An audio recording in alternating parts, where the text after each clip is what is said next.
Halo semuanya, apa kabar? Mudah-mudahan sehat selalu. Jumpa lagi dengan saya, Providentia Hulu di Prof Benjaro Channel. Pada video kali ini teman-teman, kita akan membahas mengenai aturan terbaru passing rate atau nilai ambang batas minimal yang harus dicapai oleh peserta seleksi CPNS 2023, yang mana ini adalah informasi resmi dan dikeluarkan oleh Menteri Pan-RB. Jangan lupa like, subscribe dan nyalakan loncengnya karena itu semua adalah gratis dan gak berbayar.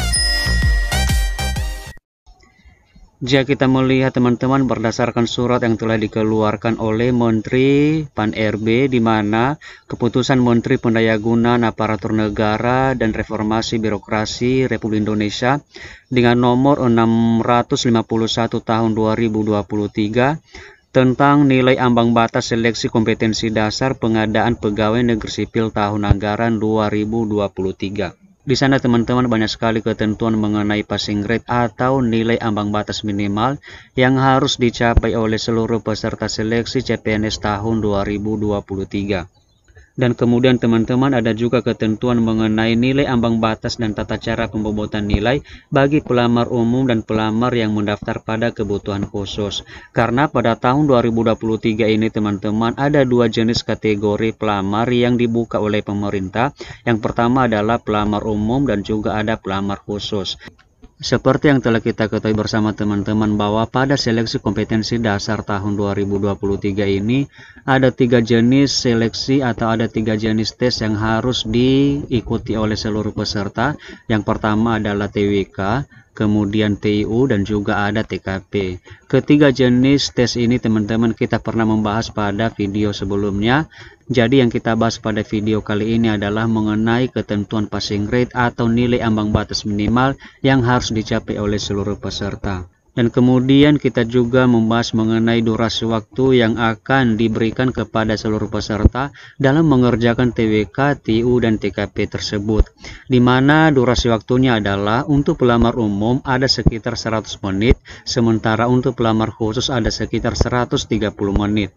Artinya teman-teman bahwa ada perbedaan waktu antara pelamar umum dan juga pelamar berkebutuhan khusus dalam mengerjakan soal SKD CPNS 2023 ini. Jadi di sini mungkin teman-teman bingung dan bertanya-tanya siapa saja yang termasuk pelamar umum dan juga pelamar berkebutuhan khusus tersebut. Baiklah teman-teman, tetap stay di video ini dan jangan di skip karena saya akan menjelaskan pada slide berikutnya. Jadi sebelum kita masuk pada topik itu teman-teman, maka perlu kita juga mengenal berapakah jumlah soal untuk SKD CPNS tahun 2023 ini. Yang pertama adalah untuk TWK itu sendiri jumlah soalnya adalah sebanyak 30 butir soal. Kemudian untuk TIU jumlah soalnya adalah 35 butir soal. Dan TKP jumlah soalnya adalah 45 butir soal. Jadi inilah teman-teman jumlah soal untuk masing-masing tes baik TWK, TIU, dan TKP yang harus dikerjakan oleh seluruh peserta pada saat itu. Jadi kalau ditotalkan ada sekitar jumlah soal keseluruhan adalah 110 butir soal. Sekarang teman-teman kita masuk pada pembobotan nilai. Jadi di sini untuk TWK dan TIU jika misalnya teman-teman bisa menjawab dan benar maka nilainya adalah 5. Dan jika misalnya teman-teman menjawab dengan salah atau tidak menjawab sama sekali maka nilainya adalah 0. Sementara untuk TKP peraturannya berbeda dengan TWK dan TIU, di mana untuk TKP itu sendiri paling rendah nilainya adalah 1 dan paling tinggi nilainya adalah 5. Nah, jadi pada soal TKP ini dia berbeda dengan TWK dan TIU ya teman-teman. Kalau tadinya TWK dan TIU jika benar bernilai 5 dan jika salah atau tidak menjawab sama sekali maka bernilai 0. Nah, sementara untuk TKP misalnya teman-teman memilih pilihan jawaban yang sangat tepat maka nilainya adalah 5. Dan jika misalnya teman-teman memilih jawaban yang paling buruk atau tidak sesuai dengan pernyataan maka nilainya adalah 1. Untuk itu kepada teman-teman silakan memilih jawaban yang paling tepat, paling benar dan juga paling positif lah bisa dibilang seperti itu karena nilai TKP ini memiliki passing rate yang paling tinggi dibanding dengan TWK dan TIU.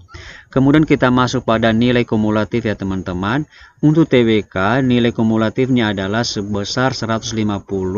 Kemudian untuk TIU nilai kumulatifnya adalah 175 dan untuk TKP nilai kumulatifnya adalah 225. Nilai kumulatif yang saya maksud di sini ya teman-teman, jika misalnya seluruh soal dapat dijawab dan benar, maka nilai kumulatifnya adalah seperti yang sudah kita jelaskan. Untuk TWK adalah 150, untuk TIU adalah 175, dan untuk TKP adalah 225. Jadi saya jelaskan sedikit, misalnya tadi kan TWK jumlah soalnya adalah 30 butir soal. Jadi kalau misalnya teman-teman bisa menjawab ke 30 butir soal tersebut dan benar, maka kita tinggal mengalihkan 30 kali 5 sama dengan 150. Begitu juga dengan TU yang jumlah soalnya tadi adalah 35. Jadi kalau misalnya teman-teman bisa menjawab semua TU tersebut dan benar, maka kita tinggal mengalihkan 35 kali 5 sama dengan 175. Dan demikian juga dengan TKP teman-teman. Sekarang kita masuk pada nilai ambang batas. Nilai ambang batas ini sama halnya dengan passing rate, artinya nilai paling rendah yang harus dicapai oleh setiap peserta seleksi.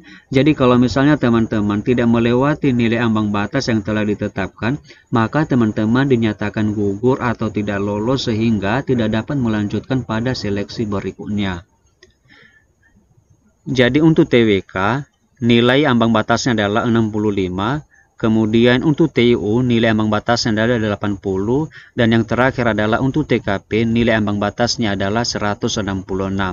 Kemudian ada juga catatan di sini teman-teman bahwa ini adalah kecuali bagi pelamar berkebutuhan khusus. Kenapa? Karena bagi pelamar yang berkebutuhan khusus, mereka memiliki nilai ambang batas atau mereka memiliki ketentuan passing rate yang telah ditetapkan oleh Menteri Pan-RB. Seperti apa ketentuannya teman-teman? Kita akan bahas pada slide berikutnya. Jadi di sini teman-teman kita juga perlu mengenal siapa saja yang termasuk atau tergolong kategori pelamar berkebutuhan khusus.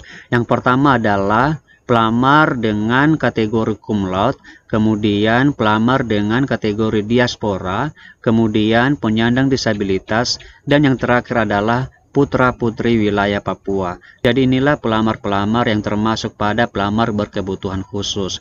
Sehingga mereka di sini juga diberikan peraturan tertentu masalah passing rate atau nilai ambang batas minimal yang harus mereka capai. Jadi peraturan mereka berbeda dengan peraturan yang diberlakukan pada pelamar umum. Nah, kemudian bagaimanakah nilai ambang batas untuk kebutuhan khusus ini teman-teman? Jadi maksudnya begini teman-teman, bagi pelamar berkebutuhan khusus, mereka tidak memiliki passing rate untuk masing-masing tes, misalnya TWK, TIU, dan TKP. Tetapi di sini mereka hanya diberikan peraturan dua hal. Yang pertama adalah jumlah total nilai yang harus dicapai dan kemudian passing rate untuk TIU saja. Sementara untuk TKP dan TWK, mereka diberikan kebebasan terserah mau berapa nilai yang mereka capai. Yang penting mereka bisa memenuhi dua ketentuan tadi, yaitu jumlah total nilai yang harus dicapai dan juga nilai ambang batas untuk bidang atau untuk tes TIU saja.